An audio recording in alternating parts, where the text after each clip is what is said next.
Assalamualaikum warahmatullahi wabarakatuh. Halo semuanya, perkenalkan nama saya Diska Febri Faupi dengan NIM 225221140. Saya dari kelas 6D Akuntansi Syariah UIN Raden Mas Said, Surakarta.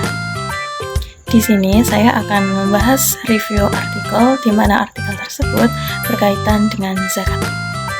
Artikel yang saya review berjudul Management of Zakat Funds for Education Sharia Economical Perspective, di mana artikel tersebut diteliti oleh 3 orang, diantaranya Rizal, Ruslan Abdul Ghafur, dan Pertiwi Utami.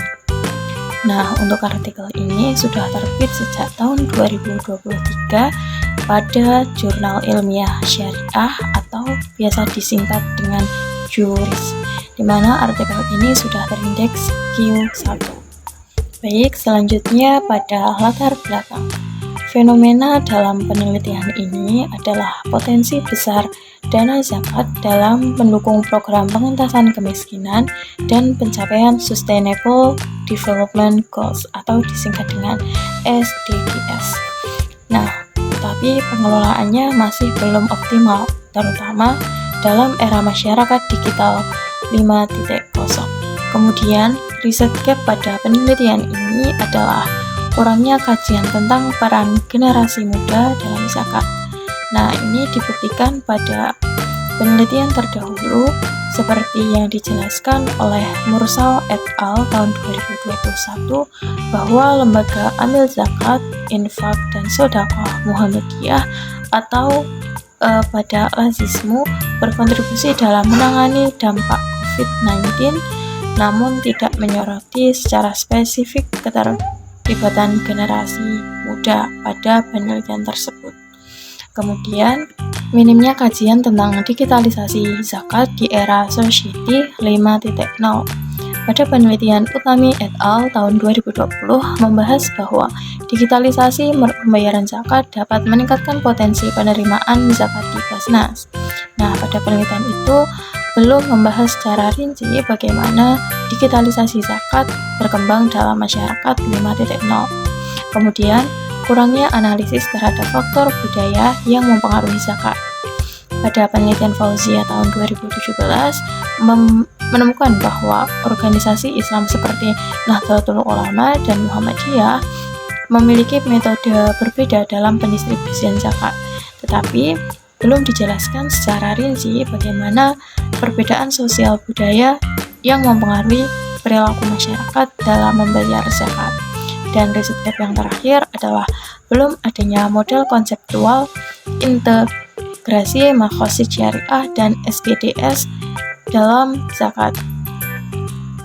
Pada penelitian Kamarudin dan Hanifah tahun 2021 menyebutkan bahwa zakat memiliki peran besar terhadap pembangunan berkelanjutan, tetapi perlu dikembangkan pendekatan berbasis maqasid syariah.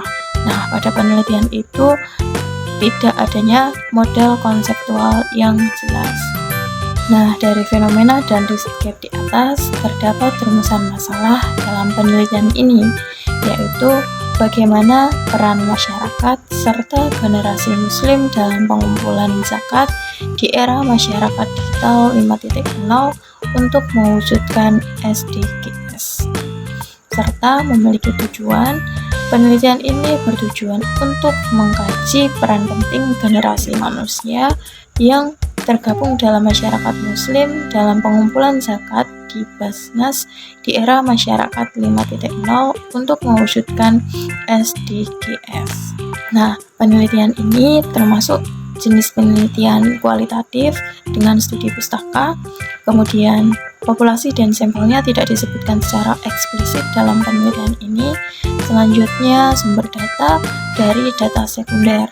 Kemudian, teknik pengumpulan data diambil dari teknik kepustakaan, di mana membaca dan mencatat serta mengolah bahan penelitian dengan menelusuri sumber sebelumnya.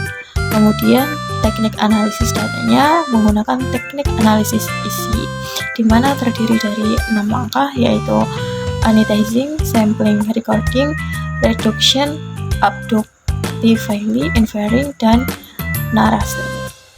Kemudian hasil dari penelitian ini adalah generasi milenial dan Y generation memiliki potensi besar dalam pengumpulan zakat sebagai donatur dan relawan teknologi. Kemudian konsep makhluk syariah berkontribusi dalam pengelolaan zakat yang berkelanjutan. Kemudian penguatan sosial komunitas muslim diperlukan untuk mendukung pengelolaan zakat oleh Basnas. Dan yang terakhir, Basnas perlu membangun sistem tata kelola yang baik serta meningkatkan transparansi guna memperkuat kepercayaan publik. Selanjutnya yaitu review kritis. Dari penelitian ini memiliki kelebihan. Yang pertama, penelitian ini relevan dengan isu digitalisasi zakat dan SDGs. Kemudian menggunakan teori kuat seperti makhluk syariah dan asabiyah teori. Kemudian yang terakhir, analisis komprehensif tentang peran generasi muda dalam zakat. Selanjutnya yaitu ada kekurangan artikel di mana penelitian ini tidak ada data empiris tetapi hanya berbasis literatur. Kemudian yang kedua, kurangnya mendalam dalam membahas tantangan teknis digitalisasi zakat. Kemudian yang ketiga, tidak menjelaskan secara rinci faktor sosial budaya yang mempengaruhi perbedaan zakat di Indonesia. Kemudian yang terakhir, terdapat beberapa komponen yang tidak dijelaskan secara eksplisit, di antaranya populasi dan sampel. Selanjutnya yaitu kesimpulan, di mana zakat berpotensi besar untuk mendukung SDGs, namun pengelolaannya oleh Basnas masih belum optimal. Jadi generasi milenial dan Y generation berperan penting dalam pengumpulan zakat melalui digitalisasi. Tetapi, tantangan seperti rendahnya literasi digital dan kepercayaan masyarakat masih menghambat, dan diperlukan strategi penguatan komunitas muslim, tata kelola yang transparan, dan pemanfaatan teknologi digital agar zakat lebih efektif dan tetap sasaran. Itu saja pembahasan review artikel dari saya. Mohon maaf apabila banyak salah kata. Terima kasih. Wassalamualaikum warahmatullahi wabarakatuh. Dadah.